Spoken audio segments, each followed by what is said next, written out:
নমস্কার। বাংলা বলছি চ্যানেল থেকে বিপ্লব দাস বলছি। আজ 28 ফেব্রুয়ারি ব্রিগেড সমাবেশের ডাক দিয়েছিল বাম কংগ্রেস যৌথ। এরপরে তার সঙ্গে আহ ইন্ডিয়ান সেকুলার ফ্রন্ট আইএসএফ, আব্বাস সিদ্দিকীর দল তারা। তো আজকে ব্রিগেডে জনপ্লাবন হয়েছে, এইটা অস্বীকার করার কোনো জায়গা নেই। তো এই জনপ্লাবন সত্যি কি সিপিএম কংগ্রেসের এতই শক্তি ছিল যে এই জনপ্লাবন আমরা দেখতে পেতাম যদি ইন্ডিয়ান সেকুলার ফ্রন্ট তাদের সঙ্গে না থাকতো? আজকে আমরা এই বিষয়টা নিয়ে আলোচনা করব। তাহলে কি বামেরা আত্মসমর্পণ করছে? কোনো একটা বিশেষ করে বিরোধীরা যেটা অভিযোগ করছে যে বামেরা আত্মসমর্পণ করছে ইন্ডিয়ান সেকুলার ফ্রন্টের কাছে। আমরা এই নিয়ে আলোচনা করব। আমাদের সঙ্গে তিনজন বিশিষ্ট অতিথি রয়েছেন, তিন রাজনৈতিক বিশ্লেষক রয়েছেন। অধ্যাপক রাজাগোপাল ধর চক্রবর্তী রয়েছেন, সঞ্জয় সোম এবং দেবাশিস ঘোষ। আমরা তিনজনকে স্বাগত জানিয়ে আজকে আমাদের এই আলোচনা শুরু করছি। আমি প্রথম এটা সংক্ষেপে, যে আজকের এই ব্রিগেড সমাবেশকে তিনজনের কাছে একই প্রশ্ন, সংক্ষেপে বলবেন যে কিভাবে দেখছেন। সঞ্জয় দা। আমি এটাকে সেকুলারিজমের হার দেখছি। মানে এই যে বামপন্থীরা এতদিন ধরে যে সেকুলারিজমের ধ্বজা উড়িয়ে বেড়াতেন, চতুর্দিকে সবাইকে সাম্প্রদায়িক সাম্প্রদায়িক করে দেখে দিয়ে বেড়াতেন, যদিও নিজেরা চরম সাম্প্রদায়িক ছিলেন, কিন্তু এই যে ওদের যে প্রিটেন্সটা ছিল, ওদের যে একটা একটা আবরণ ছিল, যে একটা আমরা খুব ধর্মনিরপেক্ষ, আমরা খুব নীতিনিষ্ঠ ইত্যাদি, আজকে একজন মৌলবাদী কি বলবো শরিয়াত অনুগামী ধর্মগুরুকে মাথায় টুপি পরিয়ে ব্রিগেডে তাদের সভায় একেবারে মানে কি বলবো একেবারে যাকে বলে সেন্ট্রাল ফোকাল পয়েন্ট তৈরি করে দিয়ে, এবং যেভাবে অধীর চৌধুরীকে মোহাম্মদ সেলিম অপমান করলেন। অধীর চৌধুরী একটি শুধুমাত্র পশ্চিমবঙ্গের প্রদেশ কংগ্রেসের সভাপতি নন, অধীর চৌধুরী ভারতবর্ষের বৃহত্তম অপোজিশন দলের দলনেতা রাজ্যের লোকসভায়। তিনি যখন বক্তব্য রাখছেন, তাকে ভার্চুয়ালি সরিয়ে দিয়ে আব্বাস সিদ্দিকী কে সে, কি তার অবদান আছে রাজনৈতিক ভাবে, তার কি অবদান আছে ভারতবর্ষের বডি পলিটিক্সে, তাকে ঠেলে সামনে এগিয়ে দিতে চেয়েছিলেন। এত বড় নির্লজ্জতা, এটা যে চোখের সামনে বামমনস্ক মানুষরা দেখলেন, এবং মানে এর থেকে নক্কারজনক, এর থেকে খারাপ, এর থেকে জঘন্য একেবারে আর কিচ্ছু হতে পারে না। মানে বামপন্থার ইতি যদি হয়, বামপন্থার কফিনের শেষ পেরেকটা আজকে ওই কয়েকজন ক্ষমতালোভী, কি বলবো, মানে বামপন্থী তো বলতে এদের লজ্জা করে, এরা বামপন্থী নন, মেকি বামপন্থী নেতা আজকে বামপন্থার কফিনের শেষ পেরেকটা দেখে দিয়ে গেলেন। কিন্তু সেটা বড় কথা নয়, বামপন্থা ডানপন্থাটা বড় কথা নয়, বড় কথা হচ্ছে কাকে ডেকে আনলেন, কাকে সেন্ট্রাল পয়েন্ট দিলেন, বাংলার বডি পলিটিক্সে আজকে কাকে তুলে আনলেন, মৌলবাদকে তুলে আনলেন সেকুলারিজমের ভণ্ডামি করে। এটাই সবচেয়ে বেশি দুঃখের বিপ্লব। হ্যাঁ, আমি রাজাদার কাছে আসবো। রাজাদা, আপনি কিভাবে দেখছেন আজকের এই ব্রিগেড সমাবেশকে, কিভাবে বিশ্লেষণ করবেন? না, কতগুলো জিনিস সোজা ভাষায় বলা ভালো। ব্যাপক ভিড় হয়েছে, এক নম্বর, যেগুলো অস্বীকার করা যায় না। আমরা তিনজনই হয়তো আমাদের নিজস্ব বক্তব্য, নিশ্চয়ই বক্তব্য আছে, কিন্তু অস্বীকার করা যায় না, এটা এক নম্বর। দু নম্বর হচ্ছে যে সবচেয়ে বেশি মানে হাততালি পেয়েছেন আব্বাস সিদ্দিকী। যখন মঞ্চে উঠলেন তিনি পেলেন, এবং যখন বলছেন, সংকল্প নিচ্ছেন, সবসময় মানে ব্রিগেড একেবারে তোলপাড় হয়ে গেছিল আব্বাস সিদ্দিকীর মানে বক্তব্য রাখার সময়। তো এটা পরিষ্কার। আমি জানি না মানে আব্বাস সিদ্দিকীর যথেষ্ট পতাকা উড়েছে, লাল পতাকাও ছিল, তবে যেটা বোঝা যাচ্ছে যে আজকে উত্তাল ব্রিগেড নিয়ে যাদের মানে আনন্দ গর্ব, তাদের অনেকটাই বুঝতে হবে যে আব্বাসের মতন মানুষ আসাতেই এটা ঘটেছে। এর ফলে মানে কার কি সুবিধে হবে না হবে বলতে না গেলেও একজনের অসুবিধা হবে বলে দিতে পারে একটা দলের, সেটা হচ্ছে শাসক দল। শাসক দলের যে মুসলিম ভোট ব্যাংকে থাবা বসে গেল এটা পরিষ্কার, এবং এই ভোট ব্যাংকে থাবা বসে যাবার ফলে এটা পরিষ্কার যে তৃণমূল বোধহয় আর ক্ষমতায় আসতে পারছে না, এটা কিন্তু মোটামুটি বলে দেওয়া যেতে পারে। এবং যেটা হয়তো মানে দেবাশিস বাবুদের কেমন প্রস্তুতি, এবং আগামী দিনে যদি তারা যে কথা মুখে বলছেন মানে কায়িক পরিশ্রম করে দেখাতে পারেন, মেহনত করে দেখান, হয়তো আগামী দিনে লড়াইটা আমি জানি না, মার্চ এপ্রিল লড়াই, মার্চের শেষের দিক থেকে এপ্রিলের লড়াই হয়তো বিজেপি ভার্সেস বামেদের হয়ে যাওয়ার সম্ভাবনা রয়েছে একেবারে। কিন্তু ইকুয়েশন পুরো পাল্টে দিয়েছে আব্বাস সিদ্দিকী, এবং আব্বাস সিদ্দিকী তার ফলে সংখ্যালঘু ভোট যে একটা বড় অংশ তৃণমূল থেকে বেরিয়ে আসছে কোনো সন্দেহ নেই এই মুহূর্তে। তারপরে বাংলার রাজনীতি একেবারে একেবারে একটা নতুন দিকে যাবার দিকে রয়েছে। হ্যাঁ দেবাশিস দা, আপনি কিভাবে দেখছেন আজকের ব্রিগেড সমাবেশকে? না, রাজা দাদা খোঁচা দিয়ে গেলেন, রাজাদা ভালো বলেন। আজকের ব্রিগেড সমাবেশ ডেফিনেটলি এটা ঐতিহাসিক ব্রিগেড হয়েছে। তবে আমার কোথায় জানি মনে হচ্ছে এতে কোনো ঐতিহাসিক ভুলের বীজ বপন হলো কিনা আমি জানি না, বলতে পারবো না। কারণ আইএসএফ হয়তো নামই সেকুলার ফ্রন্ট, কিন্তু অ্যাকচুয়ালি তো এটা একটি মৌলবাদী, মানে আমি দেখেছি আমরা তো এখানে সবাই যে কিভাবে কি এরা করছেন। তো বাম কংগ্রেস যে জোটটা ছিল সেটা ধর্মনিরপেক্ষ জোট ছিল, কিন্তু এখানে আইএসএফ এর অন্তর্ভুক্তি সেই ধর্মনিরপেক্ষতার, এরা সঞ্জয় দা বলছিলেন, খুব জোরে ধাক্কা দিল। মানে আজকে যখন একটা সময় মানে পুরো দেশ জুড়ে হিন্দুত্ব, যে মৌল হিন্দুত্ববাদ সেটা চাগার দিচ্ছে, সেই সময় হয়তো সংখ্যালঘুরা তাদের নিজস্ব অস্তিত্ব বাঁচাবার তাগিদে একটা জায়গায় এসে মিলিত হয়েছে। এখানে যে একটা অন্য আশঙ্কার বীজ বপন হচ্ছে না, এটা কিন্তু ভাবার কোনো কারণ নেই। বাংলার একটা ঐতিহ্য ছিল, বাংলা কোনোদিন এই ধরনের যুদ্ধ বা এই ধরনের রায়টের বোধহয় সামনাসামনি হয়নি, কিন্তু কোথাও আমার মনে হচ্ছে যে এই ধরনের জিনিস যদি আজকে আমরা প্রশ্রয় দিই বা মাথায় তুলে নিতে শুরু করি, তাহলে কিন্তু এই সম্ভাবনাগুলো এড়িয়ে যাওয়া যাবে না, এবং বাংলার ঐতিহ্য কিন্তু মানে কোথাও একটা খুব বড় জোর ধাক্কা খাবে। আর আমার কোথায় মনে হয়েছিল যে বাম কংগ্রেস যে জোট যেভাবে এগোচ্ছিল, যে একটা ইনকমবেন্সি ছিল, যে সরকারের বিরুদ্ধে যে হাওয়াটা ছিল, সেখানে আনটাইমলি জিএসটি ইমপ্লিমেন্টেশন হোক, আপনার বেকারিত্বর এই অবস্থা হোক, আর রাজ্যে কাটমানি হোক, সেখানে কিন্তু অনেক ইস্যুস ছিল। সেখানে এইরকম ভাবে হঠাৎ করে আইএসএফ কে তুলে এনে আমি জানি না, মানে ডেফিনেটলি ওনারা হয়তো কোনো ভোটের অঙ্ক বা ভোটের রাজনীতি, ভোটের অঙ্ক মেলাবার চেষ্টা করছেন। হয়তো সেই জায়গা থেকে তাদের মনে হয়েছে যে এই জিনিসগুলো না করলে আমাদের যারা পোস্টার হয়ে যাবো বলছি তাদেরকে সেইভাবে করা যাবে না, যেটা রায়াদাও বললেন যে হয়তো এই সম্ভাবনাও সবাই দেখতে শুরু করছেন যে পরবর্তীকালে বিজেপির প্রতিদ্বন্দ্বী হিসেবে হয়তো বাম কংগ্রেস জোটই এগিয়ে আসবে, বা হয়তো সেটা বোঝা যাচ্ছে। বিপ্লব, সঞ্জয় দা, আপনি যেটা বললেন যে আমরা যেটা বলছিলাম যে আত্মসমর্পণ বা বিজেপি বা অন্যান্য যারা তারা যেটা বলছেন, তো আমি এই জায়গা থেকে বলবো যেটা দেবাশিস দা বলছিলেন, ঐতিহাসিক ভুল, একটা ঐতিহাসিক ভুল আজকে সিপিএম এর তরফ থেকে করা হয় যে জ্যোতিবাবুকে প্রধানমন্ত্রী না করা। আবার একটা ঐতিহাসিক ভুল করলো না তো ভোটের দিকে তাকিয়ে? সিপিএম সমস্ত ভুলই ঐতিহাসিক, মানে সিপিএম মানে কমিউনিস্টরা পশ্চিম ভারতবর্ষের বুকে যা যা কাজ করেছে সবকটাই ঐতিহাসিক ভুল। এবং সেই 46-এ যখন ওরা পার্টিশন সমর্থন করলেন, তখন সোহরাওয়ার্দীর পাশে জ্যোতিবাবু এরম ভাবেই এইরকম এই জায়গাতেই একবার দাঁড়িয়ে অনেক বক্তৃতা করেছিলেন এই ব্রিগেড।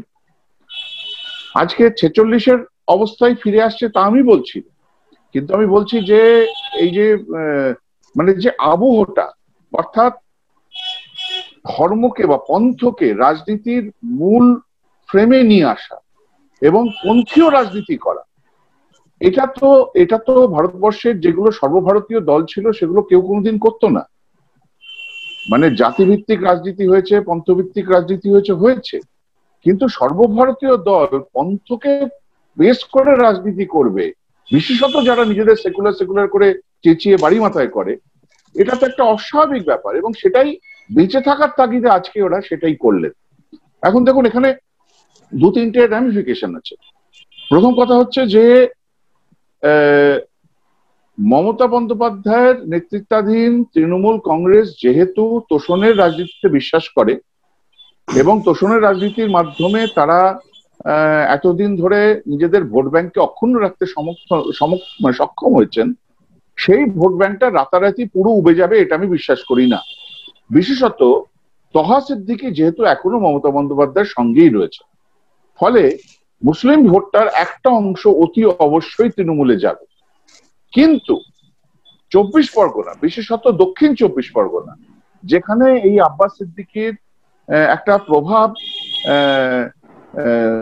ইউথ, যেটা মানে মুসলমান ইউথ, মানে বাচ্চা বাচ্চা ছেলে 20, 22, 25 এই বয়সক্রমের যে ছেলেরা, মেয়েরা নয় ছেলেরা, তাদের ওপরে ওর যে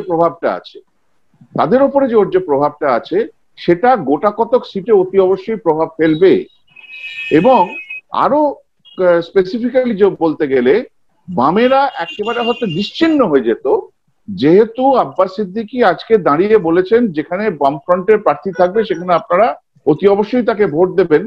সুতরাং আমরা মনে করতে পারি যে এই বাচ্চা বাচ্চা ছেলেগুলো অন্যান্য সিটে যেখানে আইএসএফ এর প্রার্থী নেই সেখানে বামফ্রন্টকে ভোট দেবে, ওদের হয়তো 2-4টে সিট বাড়তে পারে।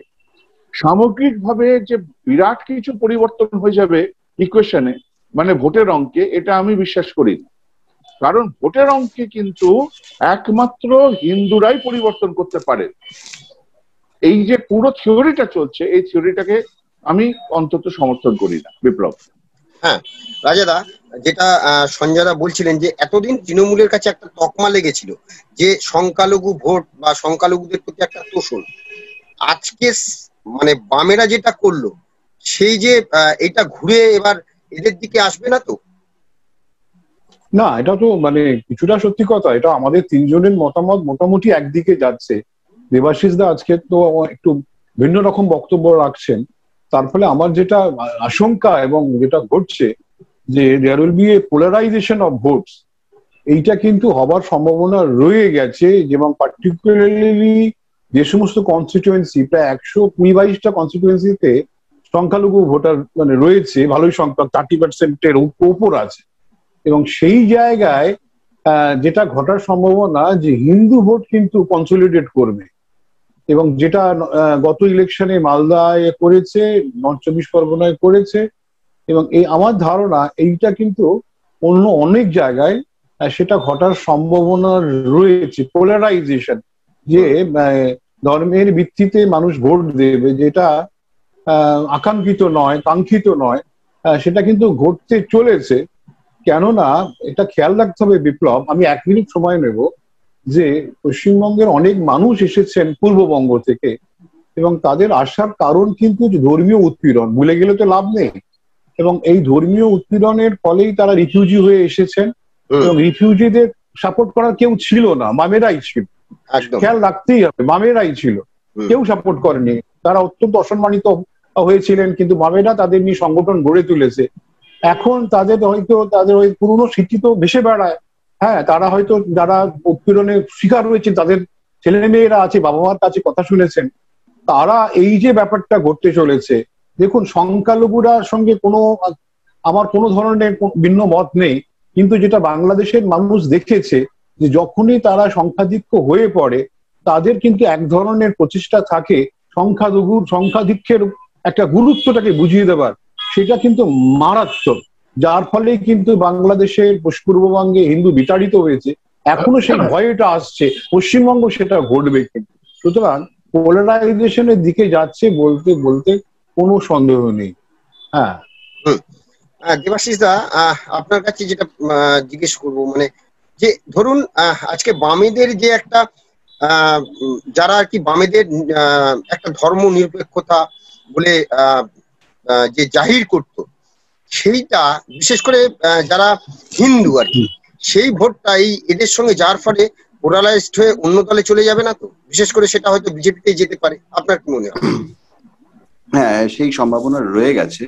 রাজাদা সেটি যেটা বললেন শেষে, সেটা হলো যে আসলে আমরা যারা এই চ্যানেলে বলি তাদের তো আফটারঅল তারা তো সেভাবে কোনো দলকে হয়তো সাপোর্ট করি না, কিন্তু কোনো কোনো দলের প্রতি কোনো থাকতেই পারে, ভালোবাসা থাকতে পারে, তাদের সেই মতামতকে আমরা হয়তো সম্মান জানাতে পারি।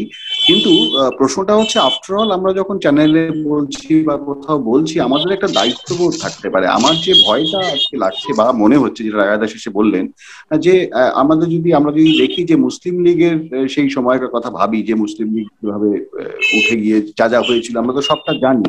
তো বাংলাকে আমরা কিভাবে আর দ্বিখণ্ডিত করতে চাইছি না। তো কোথাও একটা আমার মনে হচ্ছে যে এই ধরনের শক্তিকে যদি আমরা বেশি প্রশ্রয় দিয়ে ফেলি, একদিকে হিন্দুত্ববাদ চাগার দিচ্ছে, আর একদিকে যদি এই ধরনের মৌলবাদ চাগার দেয়, তাহলে কিন্তু একটা ভয়াবহ পরিস্থিতি হচ্ছে। আমরা তো কেউ চাই না, কোনো বাঙালি চাই না যে আমাদের বাংলাটা সৌদি আরব হয়ে যাক।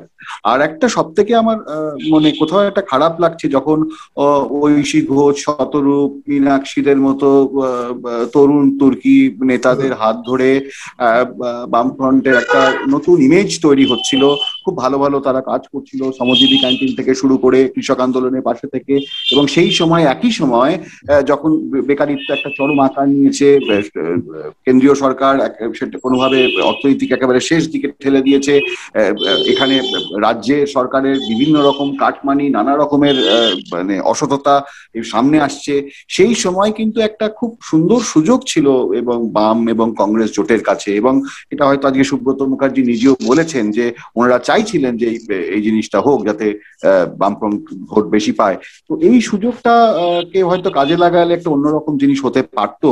কিন্তু আমি কোথায় জানি মনে হলো যে কিছু জায়গায় কিন্তু এই যে আজকে আব্বাস সিদ্দিকী বা এই যে ঘটনাটা ঘটে গেল, সেটাতে একটা কোথাও একটা ভুল বোধহয় হয়ে গেল বলে আমার মনে হচ্ছে।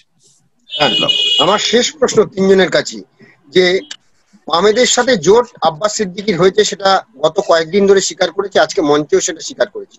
কিন্তু যে জিনিসটা আমরা মঞ্চে দেখেছি, যে অধীর চৌধুরী বক্তব্য রাখার সময় যে ঘটনাটি ঘটেছে, যে তাকে বক্তব্য থামাতে হয়েছে এবং একটা উচ্ছ্বাস, হ্যাঁ, যে আমি জানি না আব্বাস সিদ্দিকী প্রথম হয়তো এত বড় রাজনৈতিক মঞ্চে এসেছেন, কিন্তু সেখানে যারা এখানে এত সিনিয়র লিডার, যারা এতদিন ধরে একটা রাজনীতি করে আসছে, একজন সাংসদ, ভারতবর্ষের একটা সর্ববৃহৎ আরেকটি দল কংগ্রেস, তার এখন লোকসভায় বিরোধী দলনেতা, সে যখন একটা বক্তব্য রাখছে, সেই বক্তব্য তাকে থামিয়ে দিয়ে বামেদের যে উচ্ছ্বাস, বামেদের যে এইটাতে কি মনে হচ্ছে যে কংগ্রেসের প্রতি তার যে ক্ষোভটা, সেই ক্ষোভটা আদৌ কংগ্রেসের সাথে তাদের জোট রূপায়িত হবে বলে কি মনে হয় সঞ্জয় দা? না, কংগ্রেসের সাথে বামেদের জোটটা সম্পূর্ণভাবে আমি বামেদের সঙ্গে কংগ্রেসের জোট হয়েছে, কিন্তু আমি আইএসএফ এর সঙ্গে কংগ্রেসের যেটা আইএসএফ এর সঙ্গে কংগ্রেসের জোট হবে না। আপনি লিখে নিশ্চিত, আজকে আমি বলে দিচ্ছি, আপনি লিখে নেবেন। আমাদের আইএসএফ এর সঙ্গে কোনো হবে না, কংগ্রেসের জোট হবে না। কারণ দুজনেরই যে ভোট ব্যাংক সেটা এক, অর্থাৎ কংগ্রেস যেটুকু ভোট পায় সেটা একটা খুব রেস্ট্রিক্টেড একটা অঞ্চলে পায়, এবং সেই অঞ্চলটা কিন্তু সংখ্যালঘু অধ্যুষিত। ফলে সেইখানে যদি অন্য কেউ দাঁত ফোটাতে চায়, যে কংগ্রেস রাজি হবে না, ওই জিনিসটা হবে না। যেটা হবে সেটা হচ্ছে একটা লুজ ফোরাম, অর্থাৎ বামেদের সঙ্গে আব্বাস সিদ্দিকীদের একটা আন্ডারস্ট্যান্ডিং হলো 30টা সিটের, কংগ্রেসের সঙ্গে আমাদের একটা আলাদা সেপারেট আন্ডারস্ট্যান্ডিং হয়েছে। আবার কোথাও কোথাও শান্তিপূর্ণ ফাইটও হবে, শান্তিপূর্ণ কি বলে বন্ধুত্বপূর্ণ ফাইটও হবে, প্রতিদ্বন্দ্বিতা হবে, এবং কংগ্রেসের সঙ্গে তো অতি অবশ্যই হবে। তবে আমি আপনাকে বারে বারে বলছি, যতই মালদা, মুর্শিদাবাদ, উত্তর দিনাজপুর এ সমস্ত টেনে আনা হোক, আব্বাস সিদ্দিকীর মূল লক্ষ্য হচ্ছে উত্তর এবং দক্ষিণ 24 পরগনা। বাকিটা কিন্তু তোহা সিদ্দিকীর দিকে ছাড়া আছে। এবং আমি বারে বারে একটা কথা বলছি, তোহা সিদ্দিকী মুসলমান ভোটের একটা অংশ তৃণমূলে নিয়ে যাবেন, আব্বাস সিদ্দিকী মুসলমান ভোটের একটা অংশ তার নিজের কাছে নিয়ে আসবেন। বামেদের 1 মিনিটে ঝেড়ে ফেলতে তার একটা সেকেন্ডও লাগবে না, সেরকম প্রয়োজন পড়লে। আলটিমেটলি ট্রেজারি বেঞ্চেও মুসলমান, অপোজিশনও মুসলমান, এবং দুটো মুসলমান এক হয়ে মিশে যাবে ইয়েতে গিয়ে, আপনার গিয়ে, কারণ আফটার ইলেকশন। কারণ ওদের একমাত্র ধ্যেয় হচ্ছে কিভাবে পশ্চিমবঙ্গকে একটা দিকে চালিত করা যায়, যেটা বহুদিনের ওই গ্রেটার ইসলামিক বাংলাদেশের ওদের প্ল্যান। আমি একদম স্পষ্টভাবে সেই প্ল্যানটা রূপায়ণ দেখতে পাচ্ছি। এবং এখানে যদি বাকি সমস্ত দল সেটা না বোঝেন, তাহলে আজকের দিনে যদি এটাকে আটকানো না যায়, যেটা বামেরাই রাস্তাটা করে দিলেন, যে কত বড় ক্ষতি করলেন দেশের এবং পশ্চিমবঙ্গের, সেটা ভবিষ্যৎ প্রজন্ম বুঝতে পারে। রাজাদা কি বলবেন? ইতিমধ্যে অদিত চৌধুরী বলেছেন যে দেখুন মানে ভাগের করি, আমার ভাগের করি আমি পাইনি, আমি কাকে ভাগ দেব? আর আব্বাস সিদ্দিকী বলছেন যে আমার এটা ভাগ, আমি ভাগিদার হতে চাই, ভাগিদার চাইছি। ঠিক ঠিক ঠিক ঠিক। না দেখুন মানে আজকে অধীর বাবু যে অপমানিত বোধ করেছেন এটা তো পরিষ্কার, কিন্তু অপমানিত বোধ করলেও যে বিশেষ কিছু করার আছে আমি জানি না। তবে এখন এই যে মুসলমান ভোট যে মানে তৃণমূল থেকে চলে যাওয়ার সম্ভাবনা রয়েছে আব্বাস সিদ্দিকীর এইখানে আসার ফলে, এবারে কিন্তু দেখ তৃণমূল কংগ্রেস কিন্তু একেবারে দিল্লিতে একেবারে কল করতেই পারে, দিল্লির কংগ্রেস অফিসে, মানে যাতে করে কংগ্রেস যদি তৃণমূলের সঙ্গে একটা অ্যালায়েন্স, এখনো আমি অস্বীকার করতে পারছি না, এখনো সবকিছু ফ্লেক্সিবল রাখছে। আরজেডির সঙ্গে দেখেছেন আজকে আরজেডি নেতা কলকাতায় এসেছে, বোধহয় কথাবার্তা হয়েছে, কি হয়েছে আমি জানি না। তবে কিন্তু এখন যা আজকের যে ঘটে গেল, আব্বাস সিদ্দিকী যে খেলা দেখিয়ে দিল, তারপরে কিন্তু কনফিগারেশন, পলিটিক্যাল কনফিগারেশন আর আগের মতন থাকবে না। এর ফলে যেটা হওয়ার সম্ভাবনা আছে, বাম কংগ্রেস ঐক্য থাকবে কিনা একটা সন্দেহ হয়তো হতে পারে। আবার কংগ্রেসের সঙ্গে কংগ্রেস আরজেডি এবং বা মহাজোট যেটা বিহারে হয়েছে, সেই মডেলটাও পশ্চিমবঙ্গে জানি না, সময় বিশেষ নেই, তবে হতেও পারে। মানে ফ্লুইড অবস্থায় রয়েছে, কনফিগারেশন যে কোনো মুহূর্তে পাল্টাতে পারে। দেবাশিস দা কি বলবেন? না, আমি শুধু একটা কথাই বলবো, এর আগে যখন আমাদের মানে ব্রিগেডের সমাবেশটা হলো আগের বার, সেটাও কিন্তু খুব ভালো সমাবেশ হয়েছিল, কিন্তু সেই সমাবেশ কোনো কারণে সেই সময় রাজীব বাবুর বোধহয় নিয়ে গন্ডগোলটা হয়, পুরো ফোকাসটা ঘুরে চলে গেছিল রাজীব বাবুদের দিকে, মানে সমাবেশের দিকে নয়। এবারও আমি খুব অদ্ভুতভাবে দেখছি, যাই হয়ে থাকুক না কেন, কিন্তু যেহেতু সমাবেশটা মারাত্মক একটা সমাবেশ হয়েছে, কিন্তু সেখানেও একটা ক্রিটিসিজমের জায়গা রয়েছে, কোথায় ওই উনি আইএসএফ এর ভদ্রলোক কি বললেন অধীর বাবু ইত্যাদি নিয়ে, ইস্যুটাকে কিন্তু ঘুরিয়ে দেওয়ার চেষ্টা হচ্ছে। আসলে কিন্তু সমাবেশটা যে সাকসেসফুল হয়েছে, এবং সেটা কিন্তু অনেকের কাছে খুব ভয়ের ব্যাপার। বিপ্লব, সমাবেশ সাকসেসফুল আমরা কেউ অস্বীকার করছি না, কিন্তু আমরা যে চিত্রগুলো আজকে দেখেছি সমাবেশে, সেই চিত্রগুলো আগামী দিনে পশ্চিমবঙ্গের রাজনীতিতে ভালো হবে না মন্দ হবে সেটা আমরা দেখতে পাবো। আমরা আজকে অনুষ্ঠান এখানেই শেষ করছি। ধন্যবাদ রাজাদা, দেবাশিস দা এবং সঞ্জয় দা। আগামীকাল আমরা অন্য কোনো বিষয় নিয়ে আবার আসবো।